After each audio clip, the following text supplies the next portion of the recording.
인간이 있는 데는 갈등이 있습니다.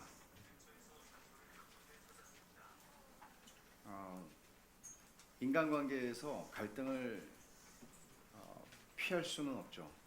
모든 관계 속에는 갈등이 있습니다.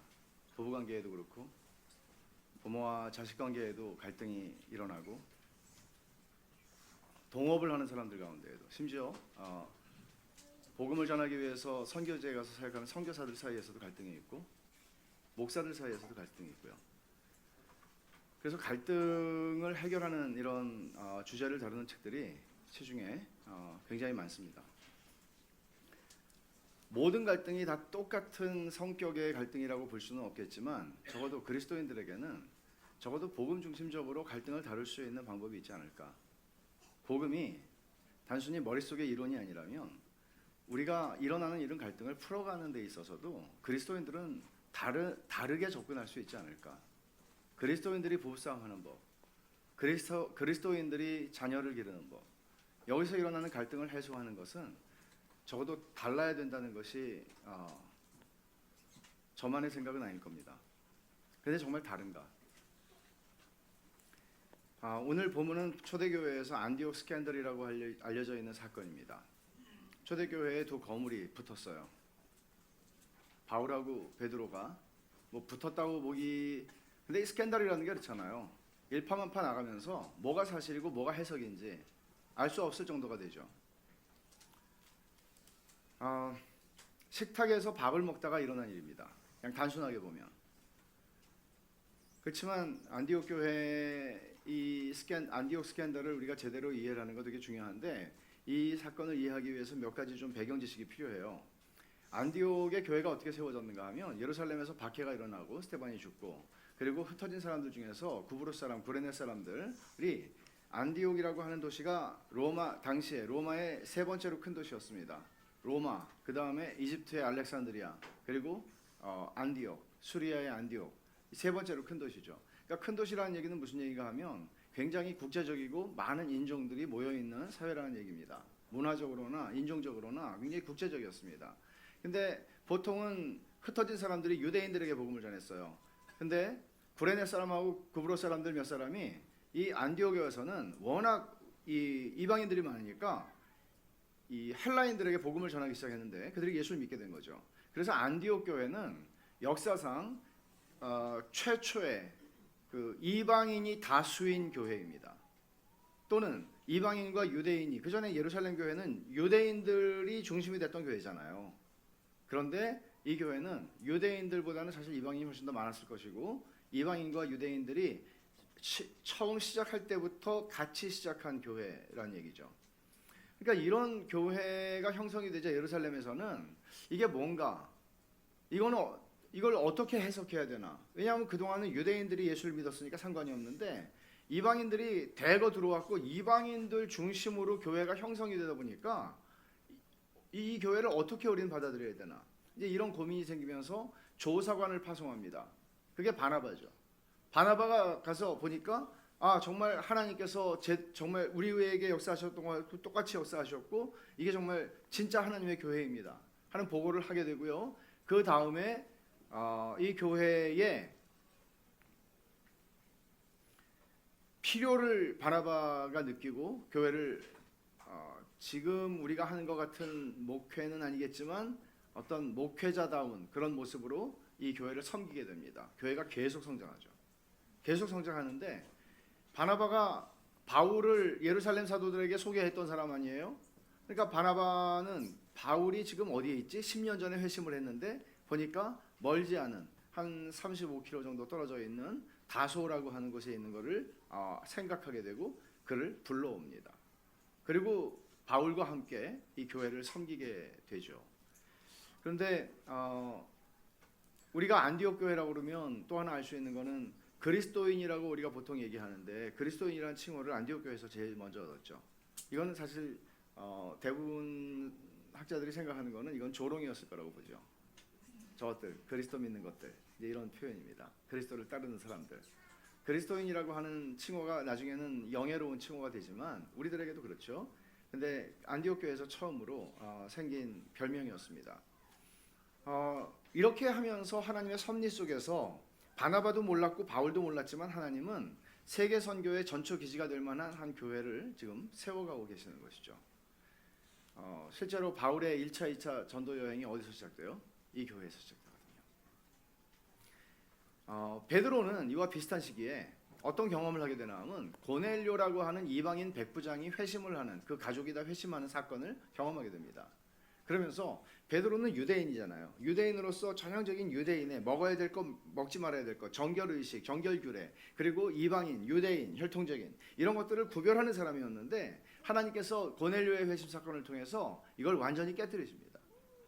그래서 베드로는 고넬료와 그 가족에 있는 믿는 사람들, 그들에게 성령이 임하는 걸 똑같이 봤으니까 자기들에게 임하는 것처럼 그들에게 세례를 베풀고 그들과 머물러서 며칠을 보내며 그들과 함께 식사를 하고 그 집에 유하게 됩니다. 근데 이거 되게 중요한 문제죠. 왜냐하면 유대인들에게는 식사는 아무나 하고 같이 할 수 있는 게 아니었거든요. 식사의 규례는 굉장히 중요했어요. 여러분, 고넬료의 회심 사건을 심지어 베드로의 신학적 회심 사건이라고 부르기도 해요. 베드로가 생각이 신학적으로 완전히 바뀐 사건이거든요. 아, 하나님이 이방인을 차별하지 않으시는구나, 이런 생각을 한 거죠. 근데 이제 이 식사 규정의 이 문제는 나중에 베드로가 예루살렘에 갔을 때 너 이방인들하고 밥 먹었다며, 당장 따지고 든 게 그 문제였다는 사실을 아세요? 너 이방인들하고 밥 먹었다며. 이거는 유대인들로서는 있을 수 없는 일이었습니다. 실제로 예수님께서 비난을 받았을 때에도 예수님의 비난에 가장 많은 주제가 뭐였는지 아세요? 누구하고 먹었느냐예요. 죄인들과 창기들과 밥 먹었다며, 세리와 밥 먹었다며. 예수님을 그렇게 비난했던 거 여러분 기억하실 거예요. 그러니까 유대인들에게 있어서는 무엇을 먹을 수 있고 무엇을 먹을 수 없느냐의 문제와 함께 또 하나 양보할 수 없는 문제가 뭔가 하면 누구와 먹을 것인가 하는 문제예요. 근데 이런 긴장 관계가 초대교회에는 완전히 해소되지 않은 채 있었어요. 왜냐하면 이방인들이 예수 믿고 들어오면서 해결해야 할 문제가 굉장히 많았거든요. 유대인들이야 구약 배경이 있으니까 뭐가 문제겠어요. 근데 이방인들은 할례도 안 받았어요. 율법도 몰라요. 율법이 뭔지를 아무것도 몰라요. 이런 사람들이 예수 믿었어요. 우리는 구약의 아브라함도 알고 모세도 아는데, 근데 아무것도 모르는 것들이 우리하고 똑같이 예수 믿고 구원을 받아요? 말이 안 되는 거죠. 그래서 이런 문제들이 해결되지 않은 채 좀 있었어요. 물론 사도행전 15장에서 상당 부분이 해소가 되지만, 이러던 차에 바나바는 안디옥 교회의 담임 목사 같은 사람이고 일종의, 그리고 바울을 불러와서 도와줘, 같이 사역하자. 그리고 이제 바울하고 같이 사역을 하고 있었어요. 베드로가 안디옥을 방문을 했어요. 그러니까 베드로도 고넬료 사건을 경험했기 때문에 문제가 될 게 없죠. 이 세 사람은 신학적으로 다 동의가 되는 거예요. 우리는 이방인들이 그리스도를 믿었을 때 그들과 함께 식사하는 게 조금도 문제가 되지 않아. 그리고 안디옥에서 같이 식사를 했습니다. 그렇게 식사를 했다는 것을 우리는 이 본문에서 보게 되죠.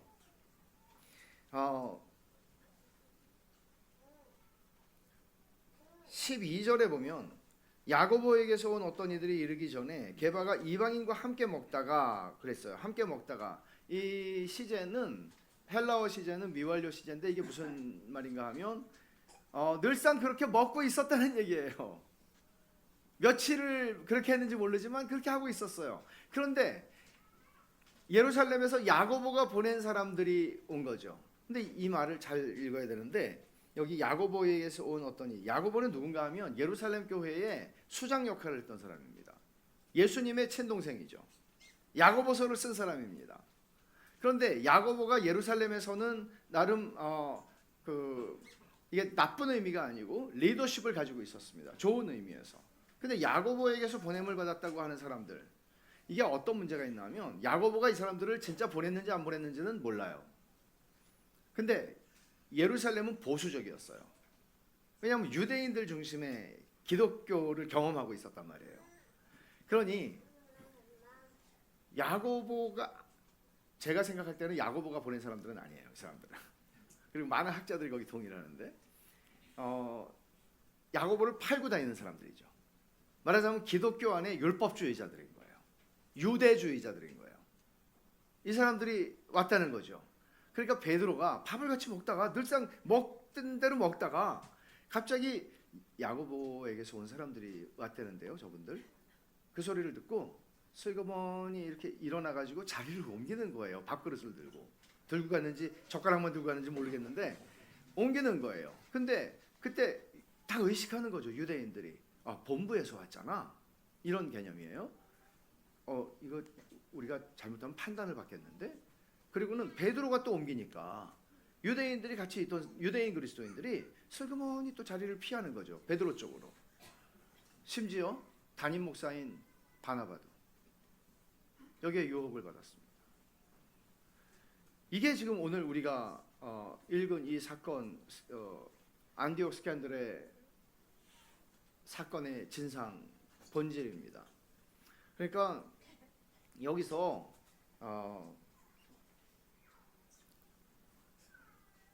바울이 어떻게 행동을 하는가 하는 걸 우리가 보려고 그러는데, 먼저 여기 13절을 보시면 남은 유대인들도 그와 같이 외식함으로 라고 얘기하죠. 외식함으로. 베드로가 외식을 했고 남은 유대인들도 외식을 따라 했어요. 바나바도 그들의 외식에 유혹되었다. 그렇게 얘기를 하죠. 외식이라고 하는 거 굉장히 강한 욕입니다. 일반적으로 외식하는 사람 또는 위선자 이런 뜻이잖아요. 근데 이 외식이라고 하는 이 말이 히포크라시라고 하는 영어 단어는 원래 헬라어에서는 어떤 의미였었나 하면, 이 당시에 이 단어가 어떻게 해서 나온 단어인가 하면 얼굴에 탈을 가면을 쓰고 하는 연기, 그게 바로 외식이었어요. 그러니까 무슨 뜻인가 하면 나는 김형익인데 나는 김태호로 역할을 하는 거예요. 말하자면 나는 아닌데, 그러니까 내가 가지고 있는 신념, 내가 가지고 있는 생각, 내가 가지고 있는 믿음이 있는데 그걸 버리는 게 아니고 다른 사람처럼 행동하는 거예요. 그것이죠. 마치 예수님을 믿는 사람인데 믿지 않는 사람처럼 행동하는 것이죠. 나는 이런 신념을 가지고 있는데 그 신념을 가지지 않은 사람처럼 행동하는 것이죠. 그러니까 이런 것이 이제 이 외식이라고 하는 말의 본래의 의미예요. 그러니까 베드로는 자기의 신념, 그리스도 안에서는 이방인이나 유대인이나 하나야, 같이 밥 먹을 수 있어, 이거를 접은 게 아니에요. 그걸 알고 있어요. 믿고 있어요. 근데 아닌 것처럼 행동하는 거예요. 어떤 다른 요인 때문에. 그리고 많은 사람들이, 심지어 바나바까지 그걸 따라한 것이죠. 근데 바울이 볼 때 여기 왜 그렇게 했는지 14절에 이렇게 말하죠. 바울의 말을 보면, 그러므로 나는 그들이 복음의 진리를 따라 바르게 행하지 아니함을 보고 모든 자 앞에서 게바에게 이르되, 네가 유대인으로서 이방인을 따르고 유대인답게 살지 아니하면서 어찌하여 억지로 이방인을 유대인답게 살게 하려느냐 라고 크게 책망을 합니다. 근데 왜 베드로가 이렇게 행동을 했다고 12절에 바울이 설명을 하나 하면, 할례자들을 두려워해서 떠나 물러갔다고 얘기를 하거든요. 그러니까 할례자들을 두려워했다는 것은 거기 예루살렘에서 온 사람들인데, 모르겠어요. 무엇이 두려웠을까? 베드로 정도 되는 분이 뭐가 두려웠을까? 아마 예루살렘에서 자신의 위치가 좀 흔들릴까봐, 혹은 어떤 괜한 빌미가 돼서 내가 다른 사람들의 비난과 욕을 먹는 것이 싫어서, 뭔지는 정확히 우리가 모르겠습니다. 그러나 분명한 것은 베드로에게는 갑자기 두려움이 임했고 그 두려움 때문에 그는 외식을 하게 됐다는 것이죠. 근데 바울이 볼 때 이거는 한 사람의 개인의 일탈은 아니었습니다. 왜냐하면 이것이 어떤 의미를 지니는지 바울이 알았기 때문이죠. 이거는 그리스도 안에서 하나님이 사람을 차별하지 않으신다는 하나님의 은혜의 복음을 부정하는 일이었고요. 이것은 교회를 1등 시민과 2등 시민, 1등 시민이 누구겠어요? 유대인들이요. 2등 시민은 이방인 출신 그리스도인들이요.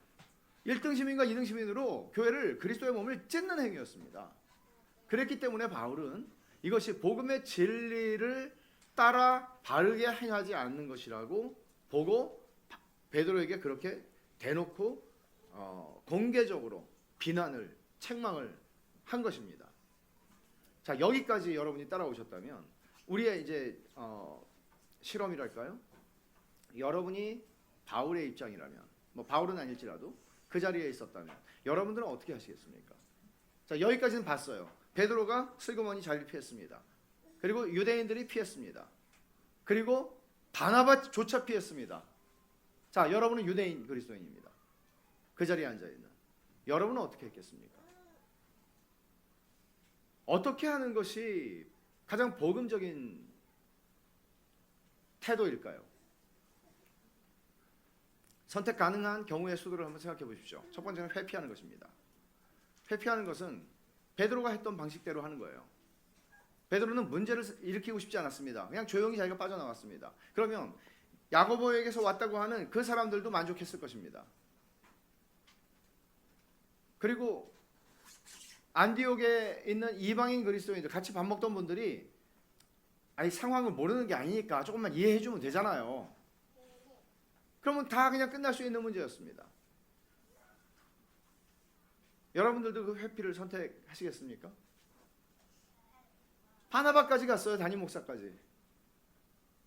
내가 뭔데 거기 앉아서 뭘 하겠습니까? 그저 여러분들도 밥 먹다가 밥 먹는 그 같이 앞에 앉아서 밥 먹던 이방인 그리스도인들 형제들에게 그저 겸연쩍은 웃음으로 미안함을 살짝 표현하면서 그렇게 하고 밥그릇 들고 옮기면 그게 화평을 위해서 가장 좋은 방법은 아닐까요? 안디옥의 이방인 그리스도인들만 참아주면 이 문제는 아무 문제 없이 끝날 수 있는 문제였을 것입니다. 누가 베드로 보고 뭐라고 하겠습니까? 누가 바나바 보고 뭐라고 하겠습니까? 할례파들도 아니 뭐 이 정도면 됐다. 이 정도 생각하지 않겠습니까? 많은 사람들이 이렇게 할 겁니다. 굳이 사람이 공격적인 성향을 가지고 있지 않더라도 바울이 이 사건 때문에 두두고 욕먹거든요. 바울 성질 정말 보통 성질 아니었겠다. 이게 성질과 기질로 해석할 수 있는 문제일까요? 많은 교인들, 여러분들도 아마 그렇게 생각하실 가능성이 있는데 교회에서 그저 문제를 일으키지 않는 거, 그저 소란을 피지 않고 조용히 그냥 덮고 갈 수 있으면 덮고 가고 조용히 가는 게 은혜로운 거야. 이렇게 생각하시지는 않습니까? 어떠십니까? 아유, 내가 뭐라고 이걸 가지고 판단은 있어요. 근데 내가 뭐라고 이런 걸 가지고 보통 이렇게 하지 않겠습니까? 이렇게 한다고 한번 해봅시다. 이렇게 했어요. 근데 내 마음에는 내 양심에 바르게 내 양심을 따라서 행동하는 건 아니었어요, 분명히. 그렇게 되면 어떤 문제가 생길 수 있나 하면 내가 양심을 따라서 한 것이 아니기 때문에 나중에 굉장히 찜찜한 것이죠, 이게. 부끄러운 것이죠. 그래서 나중에 기회가 될 때마다 자신의 선택과 그때 자신의 그 회피하는 선택과 행동을 변호하기 위해서 또는 그때 베드로 때문에 베드로는 갖다 쳐. 바나바만 안 갔어도 내가 누군가를 비난하게 되죠. 왜요? 자기를 정당화하고 싶으니까요. 그게 자기의 양심을 따라서 바르게 행동하는 것이 아니라는 사실을 자기도 아니까요. 그래서 그 사건이 다시 회자될 때마다 그는 자신의 선택과 행동을 변호하기 위해서 혹은 누군가를 비난하기 위해서 뒷말을 할 가능성이 굉장히 크다는 것입니다. 이게 첫 번째 선택인 회피가 가지는 가장 반복음적인 지점입니다. 이렇게 되면 뒤에서 자신의 행동은 틀렸는데 그 행동을 변호해야 하기 때문에 변호하는 게 아니고 그냥 틀렸어 그러면 되는데 변호해야 되기 때문에 혹은 정당화해야 되기 때문에 뒷말을 하게 될 때에는 어떤 일이 생기나 하면 마귀에게 놀이터를 만들어주는 것이죠. 왜냐하면 교회 안에서는 그런 이야기가 많으면 많을수록 교회는 사탄의 놀이터가 될 수밖에 없습니다. 굉장히 위험한 갈등 해결 방식입니다. 상황을 직면하는 것이 아니라 상황을 회피하는 거예요. 도망가는 거죠. 그렇게 할 때에는 사람은 마음의 짐을 덜어내야 할 필요가 있어서 원치 않게 그런 행동을 그런 말을 하게 된다는 거죠. 교회의 뒷담화가 많을수록 교회는 허물어집니다. 굉장히 위험한 것이죠. 근데 그렇게 안 하려면 어떻게 해야 돼요? 우리는 직면해야 되는 거죠. 여기는 뭐가 필요해요? 용기가 필요한 것이죠. 칼빈의 말을 빌려보면 칼빈은 이렇게 말해요. 성령께서 바울의 입을 통해 정죄하신 것을 옹호하는 것은 어리석은 일이다. 이것은 인간적인 문제가 아니라 복음의 순수성과 관련된 문제다. 그러니까 사람들은 이렇게 자꾸 해석하고 싶은 거죠. 아이, 바울 좀 성질 좀 고쳐야 돼. 이렇게 얘기하고 싶은 거죠. 근데 칼빈이 그런 해석들을 염두에 두고 얘기를 하는 거예요. 바울의 입을 통해 정죄하셨다고, 성령께서. 누구를? 베드로를, 바나바를, 외식하는 사람들. 두 번째 선택이 있어요. 우리가 선택할 수 있는 이런 상황에서 그것은 이렇게 하는 거죠. 불편해요, 마음이. 그리고 살짝 일어나가지고 내가 직접 가기는 좀 그렇고 누굴 시켜가지고 베드로 좀 잠깐 뒤쪽으로 나오라고. 그래가지고 뒤에 가가지고 이렇게 하시면 어떡하냐고. 사람들이 지금 보지 않냐고. 이거 좀 이렇게 좀 마무리를 좀 해야 될 것 같다고. 다음부터 우리 이렇게 하지 말자고. 이렇게 다 들으셨어요? 지금 제가 하는 얘기 조용히? 조용히 해결하려고 그랬는데 들었어요. 혹은 바나바까지 불렀을 수도 있겠죠. 그렇게 해서 좀 조용히 가는 거예요. 왜냐하면 이렇게 사람들이 있는 곳에서 공적으로 이렇게 드러내는 거는 베드로후서 4장 8절에 보면 이렇게 말했어요. 무엇보다도 뜨겁게 서로 사랑할지니 사랑은 허다한 죄를 덮느니라. 이게 죄를 덮어줘야지. 죄를 이렇게 막 드러내면 어떡해. 아마 베드로가 나중에 이 사건을 생각하고 갑자기 부하가 치밀어가지고 이 구절을 썼을까? 그거 같진 않아요. 왜냐하면 베드로가 다른 얘기를 하거든요. 바울에 대해서. 우리의 사랑하는 형제 바울에 대해서. 우리는 성향이나 기질이 공격적이다 하는 것과 복음적인 방식으로 대응을 하는 것과는 구별할 줄 알아야 돼요. 그리고 되게 회피적인 성격도 마찬가지예요. 그래서 여기에서 개인적으로 뒤에서 조용히 해결하는 선택을 취하는 경우들이 일반적이지 않나 하는 생각이 들어요. 근데 바울은 그렇게 하지 않고 모든 자 앞에서 베드로를 책망했죠. 모든 자 앞에서. 이게 독자들을 당혹해 하는 부분이 이건데 모든 사람 앞에서 그것도 베드로를 책망하는 거예요. 베드로를. 일반적으로 우리가 취할 수 있는 태도는 아니에요. 바울이 하는 이런 방식은. 기껏 우리가 조금 용기를 낸다 하면 베드로를 뒤로 불러내서 조용히 해결하려고 하겠죠. 너무 크게 문제를 삼지 않는 것입니다. 이건 특히 지도자들 간의 갈등을 해결하는 데 있어서는 더 많이 선호되는 방법인 것 같습니다. 근데 이 해결책이 가지는 문제는 뭘까요? 이거는 결국 비밀이 보장되지 않는다는 거예요. 사람들이 다 봤어요. 그래갖고 베드로하고 무슨 얘기를 한 거야? 이랬다며 베드로한테. 이게 이제 일파만파 퍼지는 거예요. 그래서 결국은 팩트가 알려지는 것이 아니라 해석되고 왜곡되어 있는 진실들이 막 흩어져서 사람마다 자기 해석을 가지는 거예요. 이렇게 되면 교회는 진리 안에서 서기가 어려워요. 그래서 이 두 번째 부분도 한계가 있는, 문제가 있는 접근이라고 볼 수 있습니다. 그럼 바울은 공적인 대면을 했죠. 공적으로 대면을 했어요. 책망을 했어요. 그러면 여러분, 이 분위기가 어땠겠어요? 분위기가 싸해졌겠죠. 정말. 근데 누구도 이런 상황을 즐길 수 없습니다. 누구도 이런 상황을 원하는 사람은 없어요. 이건 굉장히 용기가 필요한, 제 아무리 바울이라도 용기가 필요한 행동이었으리라 생각이 듭니다. 바울, 베드로, 바나바 다 신학적으로 문제 없었어요. 그리스도 안에서 차별이 없느니라 다 알았어요. 그런데 베드로는 율법주의자들과의 갈등을 피하기 위해서 뒤로 물러났어요. 외식을 한 거죠. 이 외식하는 행동은 안디옥의 그리스도인들로 하여금 복음을 오해하게 만들 수 있을 만한 사안이 되었어요. 복음을 오해하게 만드는 거죠. 그리고 교회를 오해하게 만드는 거죠. 교회는 1등 시민과 2등 시민이 있구나. 하나됨을 깨뜨리는 것입니다. 바나바도 담임 목사 역할을 해야 하는 바나바도 베드로의 외식에 동참을 함으로써 베드로의 행동을 더 정당화시켜줬습니다. 이럴 땐 이렇게 해야 되는 거야 라는 행동 지침을 만들어준 셈이죠. 그러나 바울이 피하지 않았던 것은, 저는 선택했다기보다는 피하지 않았다고 생각하는데, 바울이 피하지 않았던 것은 세 번째 방식이었습니다. 우리 모두를 당혹해 하는 것이죠. 식사 자리에 찬물을 끼얹는 것이었습니다. 그러면 자, 바울의 방식을 조금만 더 살펴보죠. 사랑 안에서 참된 것을 말하는 게 바울의 방식이었다고 저는 믿는데, 주님은 화평하게 하는 자는 복이 있나니 그들이 하나님의 아들이라 일컬음을 받을 것이며, 그렇게 말씀하셨어요. 그리스도인들은 피스메이커여야 돼요. 근데 바울이 피스메이커처럼 행동했나요?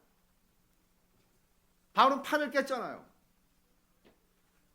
주님이 피스메이커가 되라고, 피스메이커는 하나님의 아들이라 일컬음을 받을 것이라고 말씀하셨을 때, 주님이 말씀하시는 화평케 하는 자는 어떤 사람입니까? 속은 시커멓게 타고 있는데 겉으로는 괜찮은 척하는 이런 것입니까? 이 안에는 문제가 수두룩한데 아무 문제가 없는 것처럼 그렇게 행동하는 것, 서로 그냥 아주 날쌔게 웃으면서 이렇게 하는 겁니까? 아니죠. 주님이 말씀하시는, 주님이 평화를 만드는 사람들, 주님이 말씀하신 화평, 평화는 진짜 평화죠. 복음 안에서만 우리에게 주어질 수 있고 그리스도를 통해서만 우리에게 주어질 수 있는, 하나님의 아들, 딸들만이 이 세상에 가져다 줄 수 있는 평화, 그거 얘기하는 거죠. 우린 그냥 인상 쓰는 곳에 가서 그냥 막 웃으면서 개그를 하면서 사람들을 웃기고 사람들이 뭔가 기분 좋게 밥 먹을 수 있게 하는 그런 존재가 그리스도인이야, 하나님의 아들이야, 딸이야, 그렇게 말씀한 거 아니죠. 거짓 평화 속에서 적당히 얼버무리고 살아가는 곳에 들어가서 진짜 평화를 만들어내는 사람들, 이 점에서 본다면 바울은 진짜 평화를 만드는 사람이었습니다. 바울이 행동한 방식은 예수님이 말씀하시는 화평하게 하는 그 일을 그는 했습니다. 초대교회의 최고 지도자였던 두 사람, 바울과 베드로. 베드로는 나중에 베드로후서 3장 15절에서 이렇게 쓰죠. 우리가 사랑하는 형제 바울도 그 받은 지혜대로 너희에게 이같이 썼고, 그들은 갈라지지 않았습니다. 그들은 여전히 복음 안에서 협력했고 복음 안에서 살아가는 형제였습니다. 어떤 사람들은 얘기합니다. 사도행전 15장에 보면 바울과 바나바가 심히 다투어 갈라서게 되는 일을 기록하고 있죠. 2차 전도 여행을 갈 때 마가 요한을 데리고 갈 것인가 말 것인가 하는 문제를 가지고 바울은 마가 요한 데리고 갈 수 없어. 지난번에 걔 때문에 우리가 고생했잖아. 걔 데리고 가면 똑같을 거야. 바나바는 한 번만 더 기회를 주자고. 이게 바나바의 성향이에요. 어떤 게 좋고 나쁘고가 아니고, 이 두 사람은 그 일로 인하여 사도행전 15장 39절에 보면 심히 다투어 피차 갈라서게 됩니다. 심히 다투어 피차 갈라서게 됩니다. 근데 제가 정말 이거는 잊어버리지 않는 것도 희한해요. 제가 머리가 나쁜데 대학교 때 읽었어요, 어떤 책을. 근데 이 구절에 대해서 그때 그 저자가 이렇게 썼어요. 바울과 바나바는 서로 심히 다투어 갈라섰지만 그들은 서로 동의하지 않기로 동의하였다. 영어로 to agree to disagree라고 그랬어요. 근데 이 말이 되게 웃긴 말이, 이거 갖다 붙이는 말, 이렇게 생각할 수도 있잖아요. 근데 그들은 각각, 바나바는 마가 요한을 데리고 구브로를 가서 복음을 전했고요. 바울은 또 실라를 데리고 나가서 복음을 전하게 돼요. 근데 여기서 그들이 이게 갈등을 해결하는 복음적 방식을 우리에게 보여주는 굉장히 통찰이 있는 말인데, agree to disagree, 그러니까 동의하지 않기로 동의하는 거예요. 그래서 그들은 각각 복음의 사역을 충실하게 수행을 합니다. 그리고 그들 사이에 그 이후에 다시 마가 요한을 불러들이죠. 이런 모습들을 보면 우리는 다투면 안 돼. 그리고 문제의 소지가 있음에도 불구하고 마가 요한을 데리고 가는 게 맞아. 이렇게 해석할 수도 있고, 우리의 성향에 따라서 그 사건에 대한 해석이 다 우리의 성향을 따라 되잖아요. 근데 어떤 게 맞고 틀리고의 문제라기보다는 우리가 여기서 하나 얻어낼 수 있는 것 하나가 있는 게 뭔가 하면, 사랑 안에서 진리를 말하는 거예요. 사랑 안에서 참된 것을 말하는 거예요. 그러니까 그냥 내 마음에는 그게 아닌데 그냥 빈말이라도 그냥 일단 해두고 그냥 넘어가자. 이게 아마 일반적으로 우리가 세상에서 배우는 처세술일 겁니다. 그러나 성경은 그렇게 해서 화평을 만들어내지 말라고 얘기합니다. 성경이 우리에게 가르쳐주는 에베소서 4장 15절에서 여러분 한번 찾아보십시오. 뒤에 있는 바로 에베소서 4장 15절 같이 한번 읽어보죠. 에베소 4장 15절 오직 사랑 안에서 참된 것을 하여 범사에 그에게까지 자랄지라. 그는 머리니 곧 그리스도라. 교회에 대한 가르침을 주면서 바울은 사랑 안에서 참된 것을 하여라고 얘기하죠. 근데 이 하여라는 말은 참된 것을 말하라라고 번역할 수 있는 말이에요. 그래서 참된 것, 진리를 말하라. 사랑 안에서 말하라. 생각해 보세요. 우리는 그냥 저 사람이 듣고 싶어하는 소리를 해주는 것이 사랑이라고 생각하기가 쉽죠. 근데 여러분, 자식 기르면서 그렇게 하는 사람 있어요? 없습니다. 자식이 힘들어해도 말합니다. 왜? 부모니까요. 장사하는 사람은 그렇게 하지 않죠. 장사하는 사람은 듣고 싶어하는 소리를 해주겠죠. 그래야 물건 팔 수 있으니까. 그리고 그 사람은 사랑하지 않으니까. 물건 파는 게 목적이니까. 그러나 그리스도인 안에서의 관계를 바울은 이렇게 말하는 거죠. 사랑 안에서 진리를 말하는 거예요. 진짜 내가 정말 당신 진짜 들어야 될 소리를 내가 해도 되겠어? 진짜 참 나니까 하는데 말이야. 이렇게 하잖아요. 근데 그렇게 그냥 말하는 건 쉬워요. 어떤 면에서. 그 사람이 미울 때는요. 근데 사랑 안에서 진짜를 말하는 건 어려워요. 사랑 안에서 진짜를 말하는 건 쉽지 않아요. 근데 바울이 지금 했던 것을 어떻게 우리는 이해를 해야 되나 하면 사랑 안에서 진짜를 말한 것이라는 거죠. 바울이 왜 이렇게 공개적으로 이 일을 했을까? 보세요. 갈라디아서를 바울이 쓸 때 바울은 복음을 변증하기를 원했습니다. 가짜들이 들어와가지고 복음을 흐트려 놓은 거예요. 그래서 바울은 1장 처음부터 1장 8절에서 천사가 와서 다른 복음을 전하면 천사라고 할지라도 저주를 받을 거라고 그랬어요. 그럼 베드로는 괜찮나요? 베드로는 지금 다른 복음을 말하고 있는 거거든요. 다른 복음을 지금 보여주고 있는 거거든요. 교인들한테. 그래서 바울은 이렇게 행동을 한 것이에요. 참된 복음을 설명하기 위해서 지금 갈라디아서를 쓰고 있는데 안디옥 스캔들이 생각이 난 거죠. 이 말을 내가 해주는 것이 이 안디옥에서 일어난 사건인데 갈라디아 사람들에게 이 말을 해주는 게 복음을 제대로 설명할 수 있는 좋은 소재가 될 것이라고 생각을 했겠죠. 그래서 바울은 평화를 위해서라면 어떤 대가라도 치르겠어라는 생각을 가진 사람이 아니라 복음의 진리를 위해서는 나는 어떤 대가도 지불하겠어라는 생각을 가진 사람이었다는 것입니다. 그래서 그는 베드로를 공적으로 책망한 것이죠. 이 말을 듣고 함부로 모든 것은 공적으로 책망을 해야 되는구나. 그런 말 아니죠. 이 경우는 공적으로 다루어야만 하는 공적인 사건이었기 때문에 바울은 그렇게 다룰 수밖에 없었던 것입니다. 우리는 바울이 많은 사람의 면전에서 베드로를 책망하기를 두려워하지 않았다는 사실 때문에 감사할 필요가 있습니다. 그러지 않았더라면 안디옥 교회는 아마 분열이 됐을지도 모르니까요. 그리고 그 이후에 모든 성찬은 두 성찬으로 나뉘어져야 될지도 몰랐으니까요. 복음이 오해를 받았겠죠. 아타나시우스가 초대교회 때 4세기에 모든 교회가 삼위일체 이단인 아리우스와 그 팔을 감싸고 돌 때 아타나시우스가 주교직을 5번이나 박탈을 당하면서도 포기하지 않고 아리우스를 공개적으로 정죄했던 그의 용기 때문에 오늘 우리는 온전한 삼위일체의 교리를 가지게 되었습니다. 마르틴 루터가 로마의 교황을 두려워하지 않았기 때문에 신성 로마 제국의 칼 5세를 두려워하지 않았기 때문에 오늘 우리는 그가 공적으로 복음의 진리를 따라 행동했기 때문에 오늘 우리는 이신층의 복음의 진리 안에 서 있을 수 있기에 감사합니다. 그리고 바울에게도 감사한 것이죠. 바울이 한 일은 사랑 안에서 참된 것을 말한 것입니다. 그리스도인들이 갈등을 풀어가는 데 있어서 신중하고 지혜롭게 살펴야 하는 대원칙입니다. 이렇게 행하지 않으면요 뒤에서 말을 많이 하게 돼요. 그거는 사랑도 아니고 진리도 아닙니다. 참된 것도 아닙니다. 그리스도인 우리가 예수를 믿고 나서 변해야 하는 것은 뭔가 하면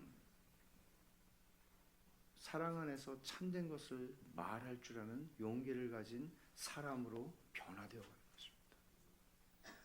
완전하진 않습니다. 그러기에 교회 안에도 뒷담화는 이루 말할 수 없이 많죠. 그러나 점점 우리는 변해갑니다. 이렇게 당장은 평화를 깨는 것처럼 느껴질 수도 있습니다. 그러나 그것은 뒤를 남기지 않습니다. 우리는 완벽할 수 없습니다. 사랑에서도 완벽하지 않습니다. 참된 것에서도 완벽하지 않습니다. 부족하지만 우리는 이 일을 하는 것입니다. 바울의 용기는 건방지지 않은 겸손함을 드러내는 것이었고, 건방지지 않은 겸손함으로 그러나 확신을 가지고 복음의 진리를 따라 행하는 것이었습니다. 여러분이 그렇게 행하는 자로 부름받았다는 사실을 기억하십시오. 만약에 이 기회를 바울이 놓쳤었더라면 이런 상상을 해봤습니다. 바울은 가는 데마다 그때 베드로가 이렇게 하더라고. 가는 데마다 베드로 욕했을 가능성도 있지 않을까. 그랬을 리가 없겠죠. 그러나 여러분, 우리 삶에서 피할 수 없는 갈등의 문제를 우리는 어떤 방식으로 대처해야 할까? 복음의 진리를 따라서 사랑 안에서 참된 것을 말하는 그 자리에 서면 우리가 교회 안에서만이 아니라 바깥에서도 그리스도인들은 진짜를 말하는 사람들이지. 왜? 하나님이 그러시니까요. 기도합시다.